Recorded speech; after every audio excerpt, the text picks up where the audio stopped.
Are you ready? Hey, think you can tell us what to do? Welcome, ladies and gents, to another amazing video brought to you by PWC, the most must-see podcast in wrestling history. It is the PWC review of the yellow brand NXT. Happened yesterday, and all in all, I think a really good show. I thoroughly enjoyed it. I think NXT have been knocking it out of the park a couple of weeks. We got some answers, we got left more questions, and that's what you always want in a show. And yeah, well done to NXT.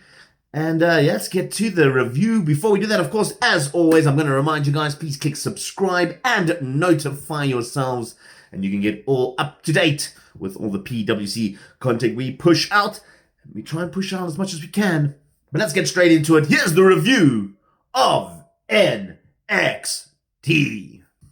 So we kicked off the yellow brand with an irate and angrier, frustrated Samoa Joe. Literally came out to the ring and said, "Karrion Kross TikTok, come on, get your ass out here." William Regal interrupted and said, "Listen, Samoa, you cannot call wrestlers out. This is the management. You can't do that." Samoa Joe's like, "Listen, I was provoked. I'm going to do it." And they had a bit of a tussle. A good way, smart way to open up, calling back what happened last week when Karrion Kross, I couldn't kill him Kross earlier? Karrion Kross, anyway, I'm getting digressing, choked out Samoa Joe in the middle of the ring. He feels like he was provoked and he wants answers. Regal tells him Karrion's not here. He's coming later, but whatever you do, make sure it's peacefully. Joe says, either way, I'm going to try my best. Can't guarantee it's peacefully, but somebody is going to go to sleep. Fantastic opening thing. I think it set up what NXT is supposed to be like this week, and I think that's a big plus when it comes to building of a show, and we pick this up later on again. We then got some in-ring action, the first of the night, and it was Diamond Mine. It was going to be Roderick Strong and Tyler Rust taking on Kushida and Bobby Fish, with, of course, the legendary, the iconic Malcolm Bevins at ringside. You gotta say it like that. You gotta say it like that. Oh, it just doesn't make any sense. And before the match even started, Kushida and Bobby Fish attacked them just to get the thing started. Eventually, after the commercial break, they got things settled and done. And it was a frantic tag team match. Fast tags. I don't think any members actually had a chance to even rest for a little bit. It came through, and good victory for Fish, and Kushida picked up the victory over the Diamond Mine and pushing that storyline further. We got Strong and Kushida that have had a bit of a rivalry, and Fish and, basically the whole of Diamond Mine seem to be at wit's end. And this is a good progression going forward. I won't be surprised if we get a Cruiserweight Championship maybe at the next TakeOver on the 28th. They announced it as TakeOver 36. We all thought it was going to be TakeOver Las Vegas, but it seems like NXT is not ready to go onto the road again. So we're just getting TakeOver 36, which is still an awesome thing, because when it comes to TakeOvers, NXT just lays them down, man. They are fan freaking. We then had more in-ring action. We had La Vera Loca, Frankie Monet, come down to the ring, and she was accompanied by Jessie Camaro, which was a quite an interesting thing. Once the bell rang, Robert Stone joined as well, so that was quite cool. It was a local jobber, let's call it that. I think her name was JC Jane. Of course, very creative name there. And yeah, JC got some good tactical movements on there, some good hits, but La Vera Loca was always going to squash this one. Interesting thing was Mandy Rose decided to lie across the announcer's table like a Greek goddess and just lying there watching the match. And we had you hear Wade Barrett drool over her, going the Corey Graves route, I guess. I don't know. Yeah, not much else to talk about the match. Monet picked up the victory. They celebrated and walked out. Mandy disappeared, and that was it. We didn't get any more information on that, and I'm interested to see where this Frankie Monet and Jessie Camaro and Robert Stone is heading. Now that Aaliyah's out of the picture, it's just is Frankie Monet just replacing Aaliyah in the brand, or is she looking to take over what Robert Stone is? I honestly thought that was the end of Robert Stone, and I was excited for that, but clearly that's not happening just as yet. Then we got a little bit of a backstage segment, or actually an earlier day segment, with LA Knight arriving with Cameron Grimes as his butler and asked him to get the bags. It was a silly skit, but it set up for what was happening later in the evening, and that was going to be LA Knight taking on Drake Maverick. Drake Maverick offered to help Cameron Grimes take the bags. Knight got offended by this, and the two of them have a tussle. That's what we got. We then moved to another backstage segment where we had Mackenzie chatting to half of the way with Johnny Gargano and Austin Theory. Then you're like talking about how Gargano felt about Karrion Kross and all that sort of stuff. And the coolest chilled man in the world, Kyle O'Reilly, picks up and he's like, he took offense to what Austin Theory saying, bro, let's have a match, bro. I don't know what they're doing with Kyle O'Reilly. Like, I like his more laid-back persona, but I think they're just overdoing it a little bit. Yeah, but anyway, they set up the match. It's going to be Austin Theory versus Kyle O'Reilly. And a big talking point of this thing is that Johnny Gargano said, listen, last week I had to deal with Karrion Kross by myself. This week you're on your own, buddy. And yeah, I like this non-dependence thing. So like, yeah, they got to do things on their own, but they also have a dependency on the way. And I like how they're building it up. And it feels to me like they slowly edging the way out of NXT. And I'm guessing maybe after SummerSlam, possibly towards Royal Rumble, we might get the way on the main roster. That's just my prediction. It could be a spoiler. I don't know. I'm not Paul Heyman. But yeah, let's see how that one pans out. Then right after the interview with Mackenzie, we had the match Austin Theory taking on Kyle O'Reilly. And well, look, this match, it did everything that it had to do. So I think the point of this match was to show that Kyle O'Reilly still has that killer instinct coming off the loss to Adam Cole. And man, he brought it. Listen, I'm taking nothing away from Austin Theory. He has improved tenfold since being under the tutelage of Johnny Gargano and The Way. And listen, he brought it out. He brought the best out in Kyle O'Reilly. And it's actually amazing to see the type of chemistry and the type of action these two had when it came to, listen, maybe about 10 minutes of TV time together in the history of their careers. I mean, they haven't had this massive rivalry, and yeah, it was great to watch. Austin almost picked up the victory after a spinning fireman slam, which was quite cool. But of course, Kyle O'Reilly put on the ankle lock, and made Theory tap.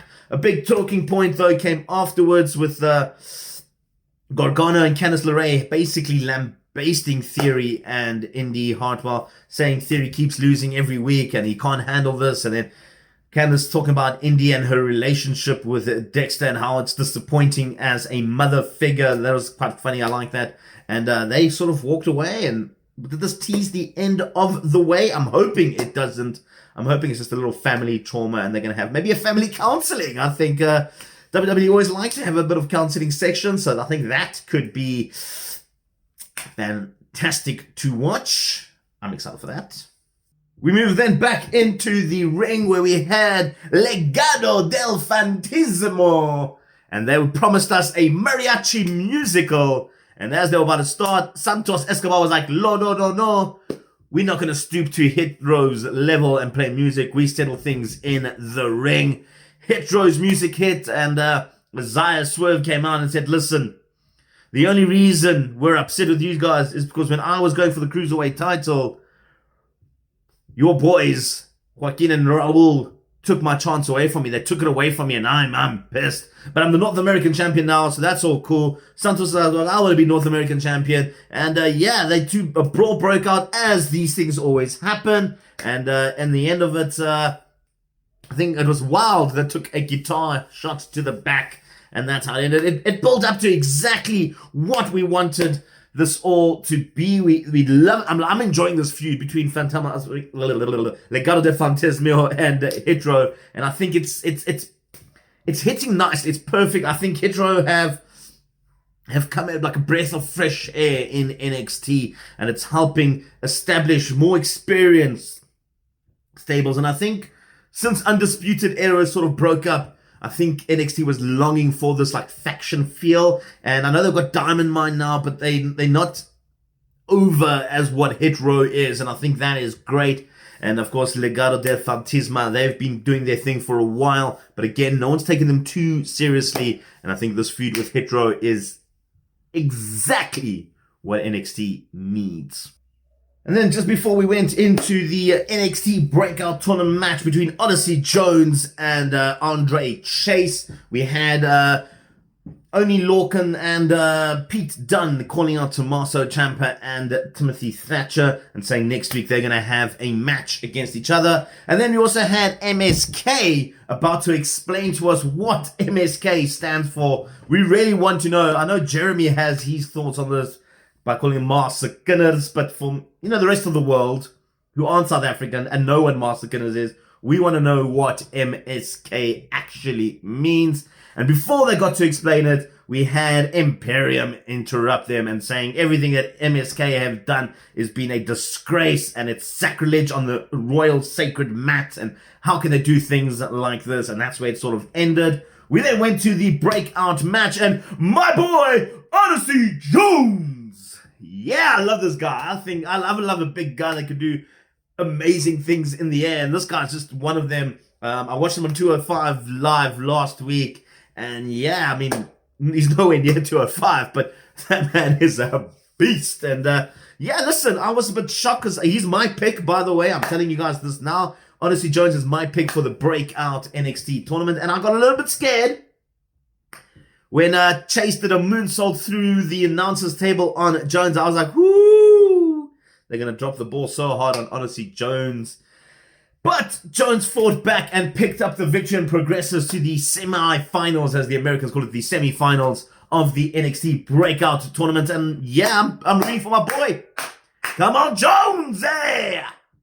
The match itself was good as well. I got distracted there. Yeah, good, solid match.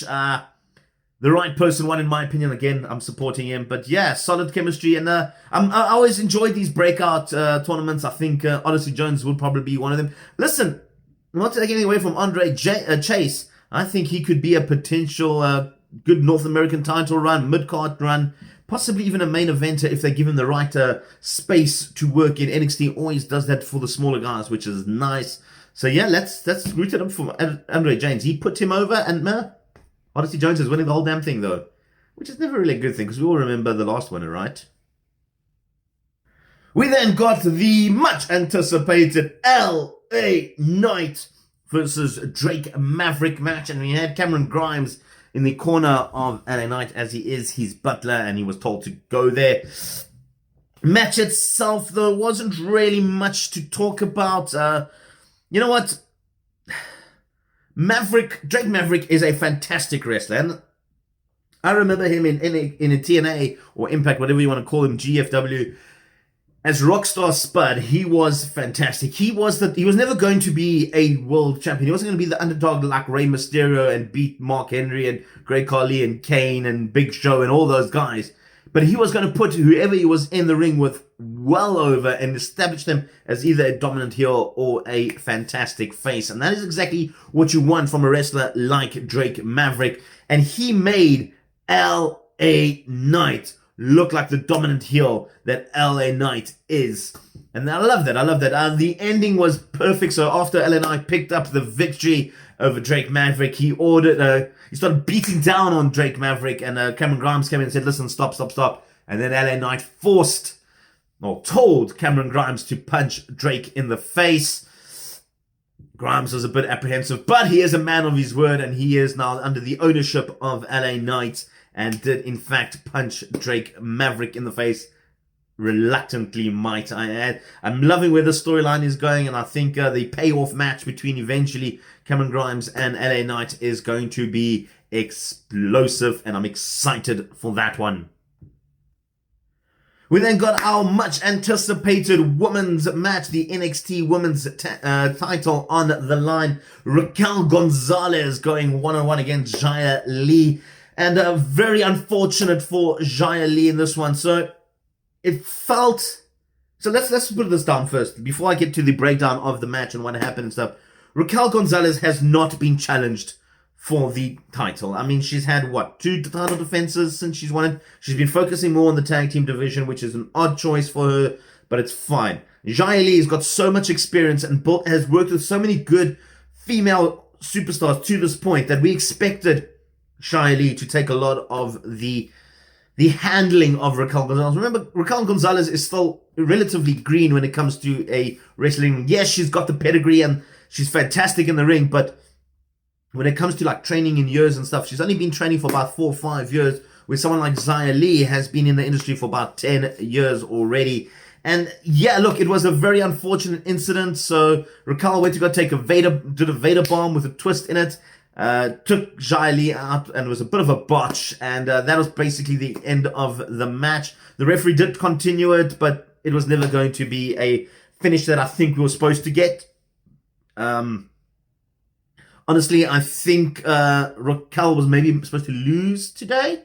It looked like it was going to be like a huge comeback for Xia Li. And yeah, listen, we hope she's all right. We heard news this morning that she's okay. She will be out of action for about 1 or 2 weeks. The botch wasn't as bad as depicted on TV, which is great. But yeah, look, as much as I do like Raquel Gonzalez, and I feel like she should focus more on the tag team division and maybe drop the belt to someone with a bit more experience.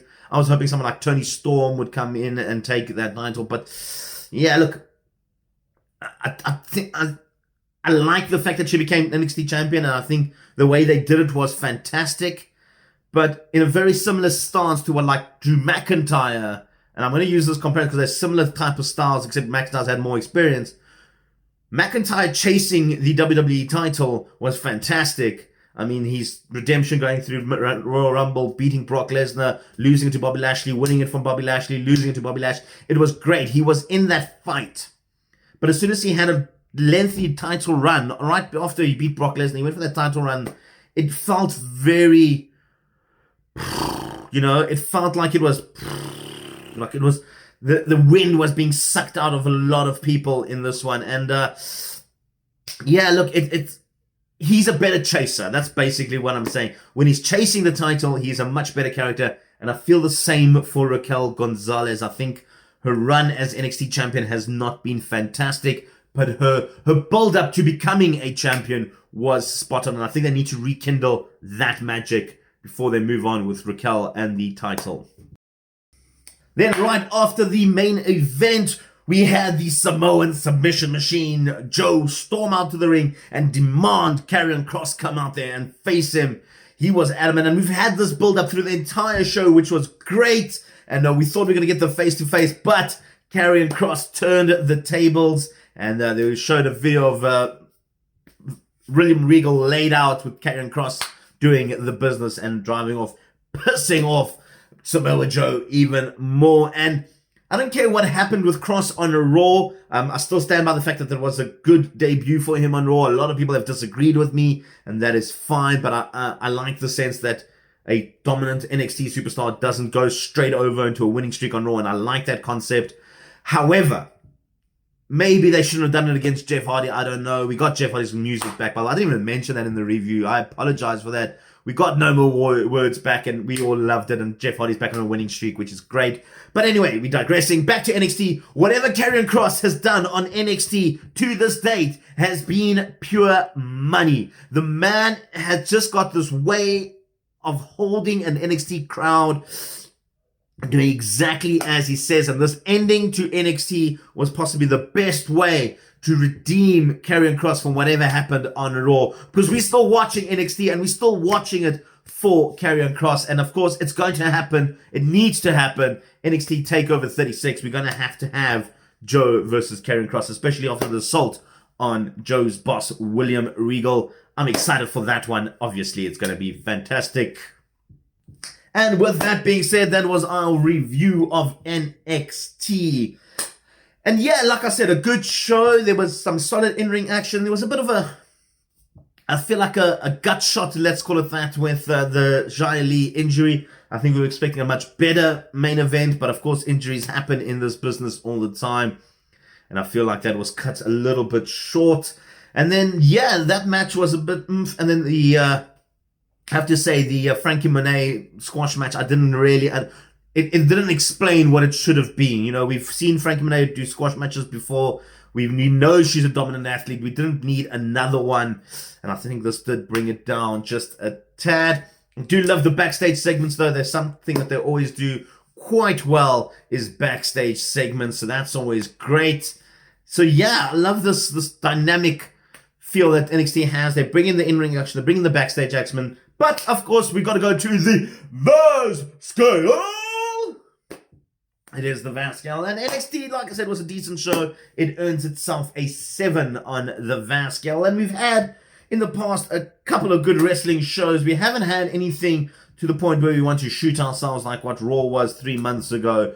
But yeah, everything's picked up, and this is what I like. The live audience have come in and helped the main roster. AEW's doing their thing as always. Even shows like Ring of Honor and Impact are starting to get that momentum. The feel of wrestling, live wrestling back is what I think a lot of fans have been craving. And regardless of how bad storylines are and things like that, we all thoroughly enjoy live wrestling. I mean, listen, we survived the Attitude Era, and I know everybody's going on about, oh, the Attitude Era is the greatest era, da da da da da.